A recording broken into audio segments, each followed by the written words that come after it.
On January 24, 2022, a Walmart employee in Broken Arrow, Oklahoma, suspected a lady of stealing approximately $300 in Legos. This vigilant employee alerted local authorities who responded quickly. After seeing the suspect's car, an officer stopped it. The driver was 20-year-old Mariah Davis. Professionally, Officer Johnson sought her driver's license and insurance. Hey, I'm Officer Johnson. Hey, you got your license and insurance on you? So the reason we stopped you is today because Walmart called and did you suspect of possibly ringing up some items? Huh? Yeah. Huh? You buy items? Okay.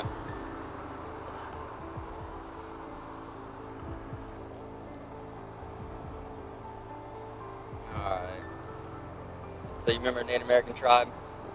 Okay, just hang tight for me, alright?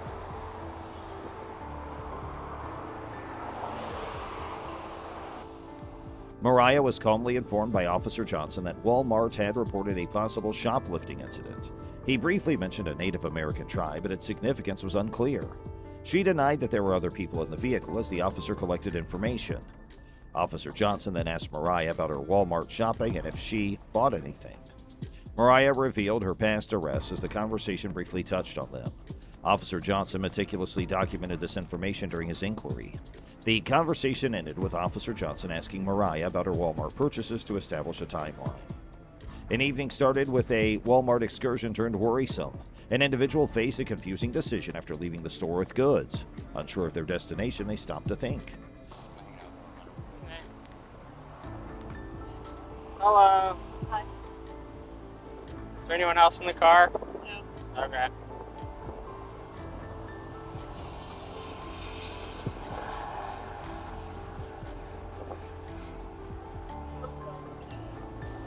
So, what were you doing at Walmart? No? Yeah. Buying. Okay. We're gonna call it you stole Legos earlier.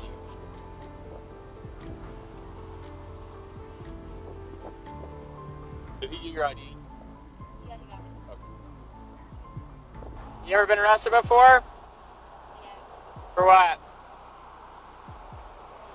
Receiving stolen property because I was driving someone else's car. Okay. What all did you buy? Okay. Were you at Walmart earlier? Yeah, I came to Walmart, but came to left. This one? Yeah, I went to that one and 7 first. What are you looking for? A police officer approached their vehicle while they considered their options. The police, likely disturbed by what they saw, asked about the journey's purpose and wanted a receipt for the freshly purchased products. The situation escalated quickly when the officer saw strange items in the car's rear seat. Lego sets and a homemade bomb were among them. This discovery was alarming. The officer cautiously told the driver to get out and stand behind the car. The suspect was told they will be detained for further investigation. Questions regarding the car's contents revealed Xanax bars in a purse. I just like looking at the Walmart's. Did you buy anything earlier? Where were you headed to after you just left Walmart? To get food? Yeah. Oh, okay. Where at? Were you gonna go get on the turnpike? Or did you just stop here? No, I just stopped here. I didn't know where to stop. Oh, okay. I couldn't turn around. As anxiety rose, the officer returned to the strange item in the rear seat. It had enormous fireworks, screws, metal parts, and a menacing covering, suggesting a bomb. The officer requested assistance and told a supervisor about the dangerous scenario for public safety. The police and backup troops analyzed the device's size and threat, keeping the situation tenuous. All involved feared a devastating explosion.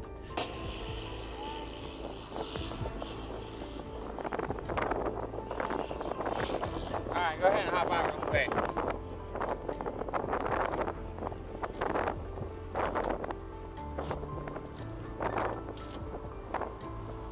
Come back here and stand by the back side of the car.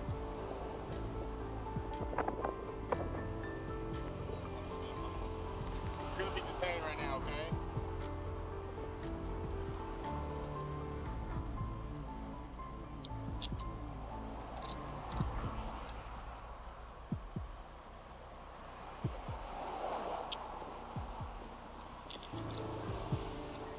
You have anything illegal in the car? There's a bat. There's bars in my purse. Some Xanax bars. You're not prescribed? Okay. You have any guns in the car? Any other drugs? I don't think so. Okay.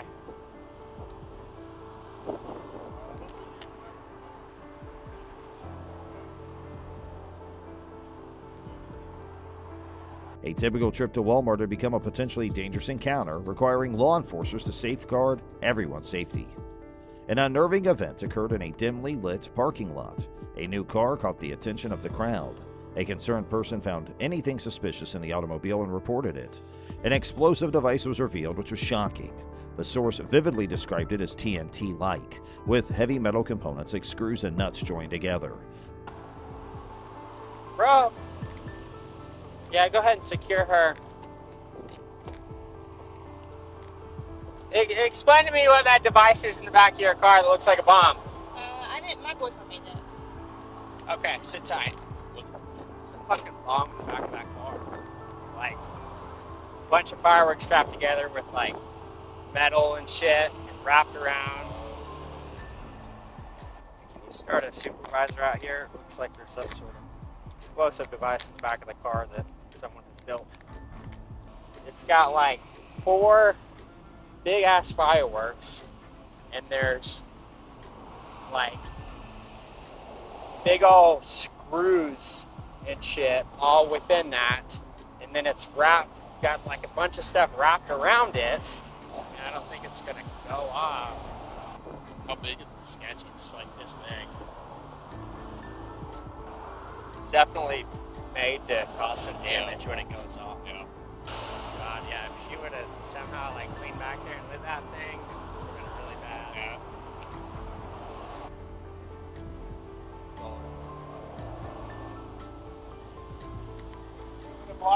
The owner's partner made this deadly mixture. As the car's inside was dark, the observers suggested rolling down the windows to see what was in the back seat, and this shocked and confused the crowd. The vehicle's contents were disconcerting, prompting safety concerns. It was decided to identify the boyfriend who made the ominous invention. Questions arose about whether he had other dangerous gadgets at home. As the group considered the possibility that they had found something harmful, tension and uncertainty rose. Later, a legal caution stressed the individual's rights and right to keep silent. This changed the shock to a more professional and serious tone, suggesting an investigation. Yeah, we'll keep somebody else gets here. Yeah. Did you say an explosive device? Yeah, it's like a bunch of, it looks like TNT, and then it's got big old metal like screws and like nuts, bolts, and then it's got a bunch of stuff wrapped around it. Did she say it was? She said her boyfriend built it. And then there's a bunch of fireworks next to it. Alright. Don't keep this lane blocked. Alright. She wouldn't even nervous or anything when you were saying to talk to her, 'cause I didn't. Kinda, she was quiet. But I couldn't see in the back window because the tent's so dark. Yeah. And I said roll it down, and then I was like, what the fuck is that? Back seat.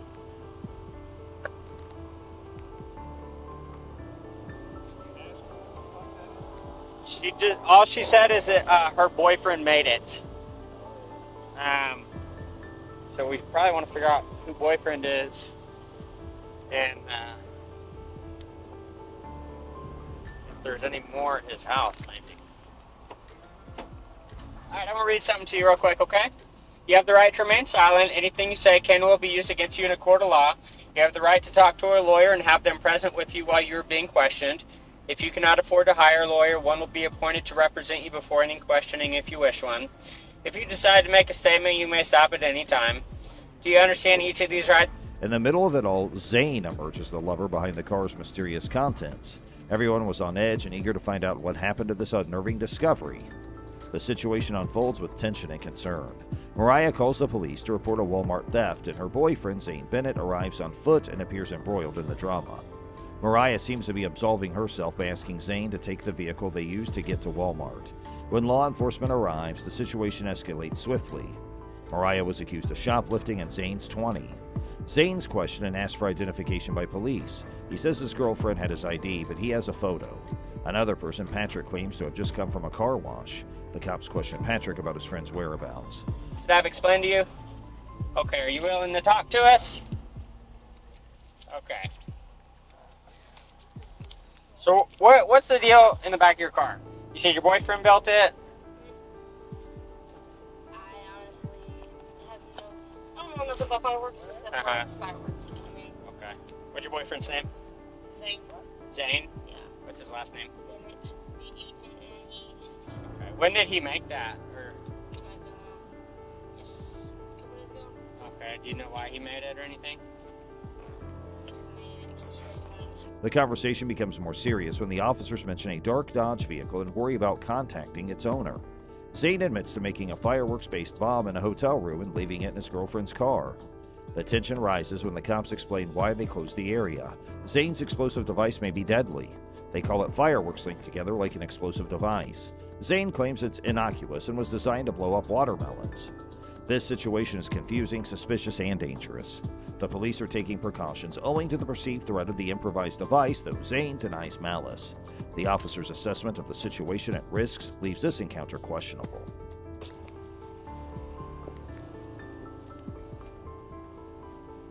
Where'd you come from? I just came back in while the car wash. My friend brought me up here. Where'd your friend go? He still worked at the car wash. Where's your vehicle? Hey, so you're not on arrest code, but I'm going to detain you real quick because we got some things we got to talk about. Okay? Which vehicle? The truck with like, The dark Dodge with no front bumper?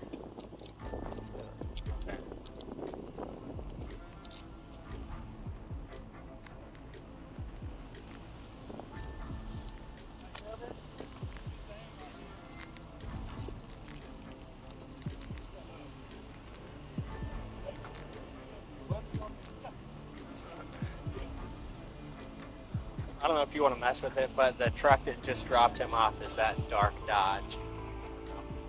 We want to have somebody go make contact with him. It's his friend. In an unusual and potentially deadly turn of events, Mariah offered Zane, a new acquaintance, a ride to recover his car from the Canterbury kennel. Zane nonchalantly told Mariah that he had created a homemade explosive device from pyrotechnics and other unusual things while they traveled. Zane said he wanted to test the explosion near watermelons. He said he had no evil intent or plans to use it as a weapon, with surprising disregard. He left it in the car because he had scrapped the experiment. Because it's kind of our protocol is it looks like an explosive device. So is it like active? Is it like volatile to where if it falls, breaks, is it going to go off? It's literally just fireworks. Like if you take it apart, it's a bunch of little fireworks. That are tied like in tape? I mean, okay, so it's like a... Mariah doubted Zane's innocence after their discussion. When the authorities asked her about her connection to Zane, she said she had just met him through the Canterbury kennel.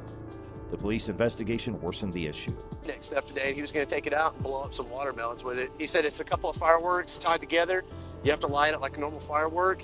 And he said, I just wanted to see what the stuff I taped to it on the outside would do if I lit it by a watermelon. Yeah, I said, were you trying to use it as a weapon? Were you gonna, go do anything today? He goes, no, I was just gonna blow up some watermelons. And I said, okay. And he goes, that's why I left it in the car, because we were gonna go and then we didn't go. So I was like, all right, cool. So he doesn't even seem really nervous at all about it. How's it going, bud? Good, how are you? Can you stop the truck for me? Yeah. Hey, man, how do you know that guy, Zane? Oh, he asked me for a ride, said he needed to come get his car. From where? From up at the Canterbury. Okay, you've never met him before? Yeah, I met him. You just know I'm through the Canterbury? Sir? You know I'm through the Canterbury? Yes, sir. You stay up there? No, I don't stay there. Okay, you were just over there and he needed a ride? Yes, sir. Okay, do you have ID on you?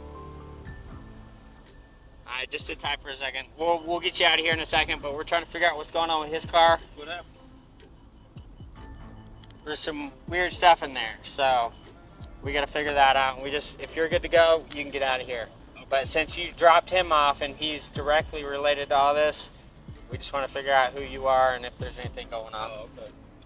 No, for An x-ray of the explosive device revealed pyrotechnics, fish hooks, metal shavings, screws, and rivets, which may cause havoc. Risky experimenting by Zane could have deadly results. The Tulsa Police Department's bomb team skillfully dismantled the device, preventing a calamity. Scandals always blow up on the internet, and this specific one might blow your mind. This is the story of Meghan Hall, a female police officer from a small U.S. police station in Tennessee who allegedly slept with 6 male officers from the same department. Who is Meghan Hall, and why was she accused of having affairs with 6 of her fellow co-workers? Let's dive into the story and see what happened. Toxic workplace behind closed doors, and how sexual misconduct spiraled out of control. All of social media was baffled when the news of a female police officer from a small police station in La Vergne, Tennessee, USA, came to the forefront. She was accused of having an affair with her co-worker. Not 1 or 2, but 6 co-workers. How did the news come out? Who ratted her out?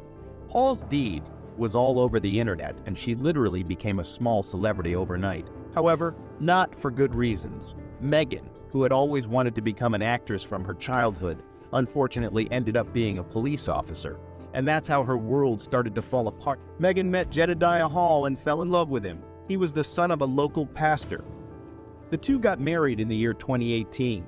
As her acting career was a long-lost dream, she decided to join the La Vergne Police Department in Tennessee, and her husband, Jed, became a park ranger. Both of them seemed to be having a good time and were a perfect couple that everyone envied. There were many pictures of them sharing smiles and being deeply in love with one another. But remember how the saying goes, appearances are deceptive. However, Meghan later revealed that she and her husband, Jed, were having some serious issues in their marriage. These marital issues were exactly what paved the way for the events that followed. As Meghan was not satisfied with her marriage, she decided to do things the way she liked and have some fun on the way. However, her road to fun led her to get involved in some seriously questionable acts.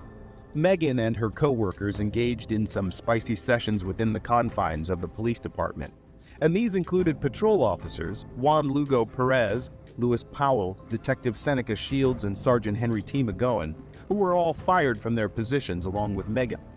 However, there were more officers involved, which included Patrick Magliacco, Larry Holliday, and Gavin Showborough, who got suspended after the investigation. It didn't take much time for the whole world to know about the ordeal. Not only was Meghan accused of wild sexual misconduct, but also having steamy romps with the 6 male officers, which included illicit on-duty liaison. On December 122, 2022, the police department received a shocking complaint. Thanks to a whistleblower, the mayor Jason Cole had found out that there were some serious things going on in his town's police department. An unknown person had ratted Meghan out and her sexcapades with her fellow officers, and these acts happened not only at hotels, motels, and boat parties, but also while on duty.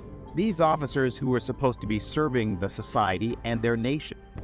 The head of human resources of the La Vergne Police Department, Andrew Patton, investigated into this scandal, who revealed some shocking detail. Meghan and her husband were on the verge of filing for a divorce and were on the way to solving their problems before Meghan's scandalous activities came to everybody's notice. Meghan had tricked the officers into thinking that she was in an open relationship with Jed, which was totally a big fat lie. Officer McGowan, who is seemingly the whistleblower to the mayor, had a meeting with Hall and Jed when she had joined the police force initially. Things got out of hand while at McGowan's house. Meghan and the officer's wife stripped off their clothes while they played strip on Uno. Hall was allegedly trying to get Jed to go with the flow, however.